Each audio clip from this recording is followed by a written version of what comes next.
L'annonce en fait par le ministre de l'Énergie et de l'Eau et des Mines aussi, Samou Seydou Adambi.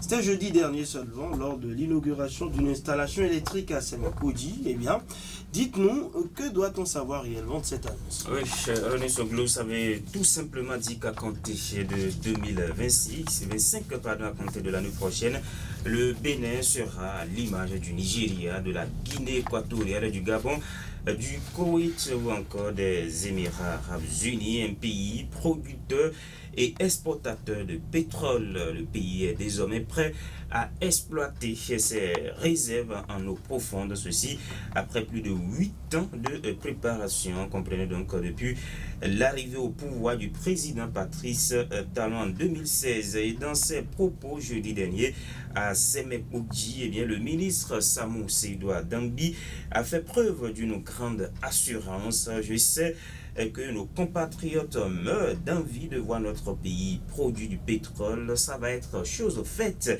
a déclaré le ministre de l'Énergie, de l'Eau et des Mines, indiquant au passage que des partenaires travaillent ensemble avec le Bénin depuis 8 ans et demi pour la concrétisation de ce rêve. Oui, le pétrole va très bientôt couler au Bénin. Notre pays va devenir producteur et exportateur de l'or noir d'ici quelques mois, en croit le ministre Samou Seydou Adambi, que nous allons d'ailleurs écouter.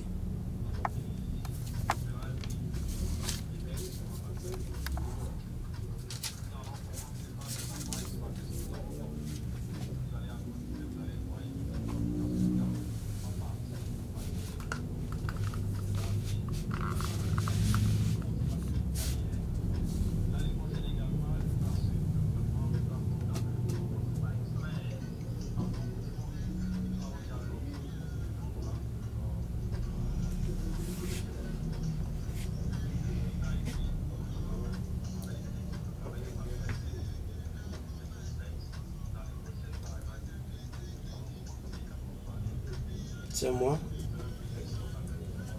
C'est moi.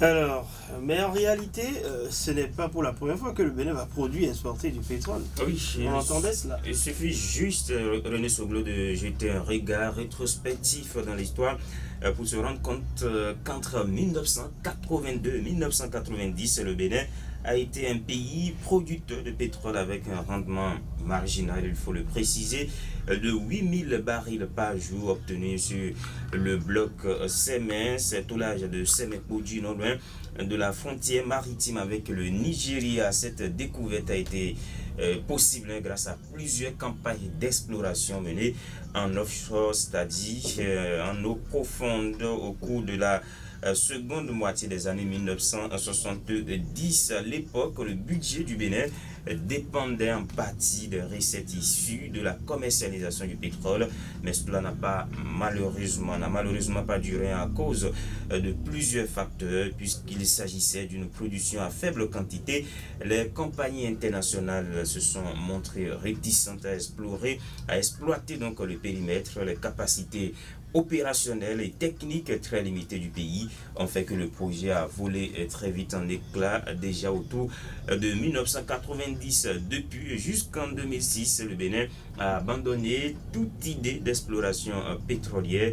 Et bien sûr, les recettes issues de la production cotonnière et du palmier à huile ont permis au pays de faire face à ses dépenses et de vite tourner la page de la manne pétrolière. Vous l'avez donc bien entendu, le Bénin a été un pays producteur et exportateur de l'eau noire, mais pour seulement moins d'une décennie, entre 1982 et 1990, à l'époque où le régime marxiste, léniniste du feu président Mathieu Kérékou était encore de mise.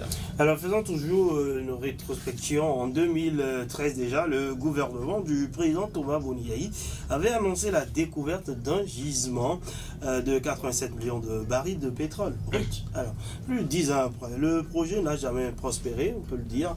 Et est-ce qu'on est en droit d'être pessimiste après cette annonce du ministre Adam? Il suffit là encore de feuilleter un peu la toile, de lire les commentaires ça et là et d'écouter les opinions des uns et des autres pour comprendre que les Béninois sont globalement des saint Thomas sur la question. Ils veulent y voir, on dit croire, et on peut amplement leur donner raison, puisque vous l'avez dit, en 2013, la compagnie nigériane South Atlantic Petroleum Sapetro avait découvert un gisement brut de 87 millions de barils qu'elle contrôle avec Petroba et la société publique de pétrole CBH. Rappelez-vous, c'est le président d'alors, Thomas Boniaï, lui-même en personne, qui avait fait l'annonce à la chaîne nationale. Le ministre de l'énergie d'alors, Barthélémy Cassa, avait même promis que le pays marquerait son retour dans le groupe des producteurs mondiaux de pétrole. Et selon les prévisions, la production devrait s'étendre sur 14 ans avec un plateau moyen de 7500 barils par jour. On était donc tous dans l'euphorie.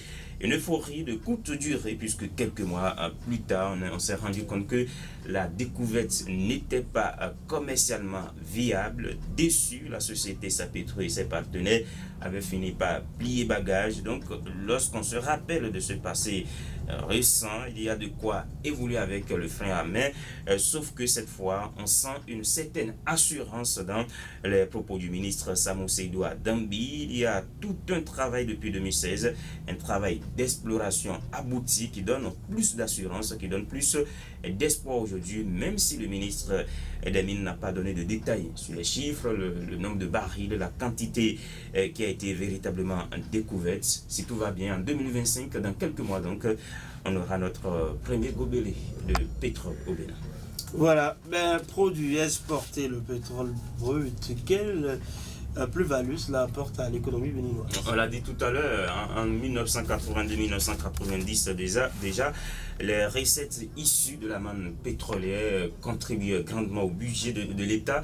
Et quand vous jetez un coup d'œil, rien qu'avec notre voisin le Nigeria, vous sentez qu'il y a un écart de développement entre ces deux pays-là. C'est dit que un pays qui a la manne pétrolière, un pays qui produit et exporte du pétrole à une certaine longueur d'avance, à un certain niveau de développement qui n'est pas comparé avec d'autres pays qui n'ont pas forcément cette manne pétrolière-là. C'est dit donc qu'avec cette découverte, si on arrive véritablement à commencer la production et l'exportation du pétrole, eh bien notre pays pourrait atteindre un autre niveau de développement. Et on espère avoir le pétrole, l'argent et la paix sur tout ça. Parce qu'il est constaté aussi que dans les zones, on retrouve le pétrole.